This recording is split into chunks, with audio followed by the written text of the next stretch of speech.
System ખરાબ હતી. હાલમાં સુવિધા સારી છે. પહેલાં તો કોઈ બી બાઇક ચોરાઈ જતું તો ખ્યાલ બી ના રહેતો, બીજું કોઈ લઈ જતું, આ તે બધું થતું, બનાવ થતા ઘણા.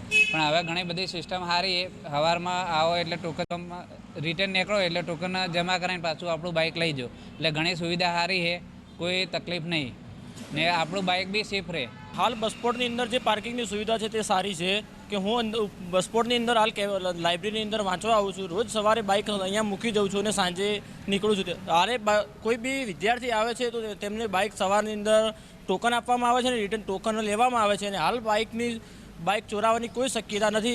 જે हाल पार्किंग सुविधा है तो बहुत सारी है। अभी पुलिस द्वारा टोकन सिस्टम लाए हैं। टोकन देते हैं तो गाड़ी इंटर होती है, टोकन निकलते टाइम टोकन जमा होता है, उसी को जाने देते हैं। चोरियां एकदम बंद हो गई। और बस पोर्ट का जो स्टाफ है उनको हमने कार्ड दिए हुए हैं, कार्ड द्वारा एंट्री लेते हैं, कार्ड द्वारा उनको जाने देते हैं। अभी कोई प्रॉब्लम नहीं है, एकदम चोरी बंद हो गई।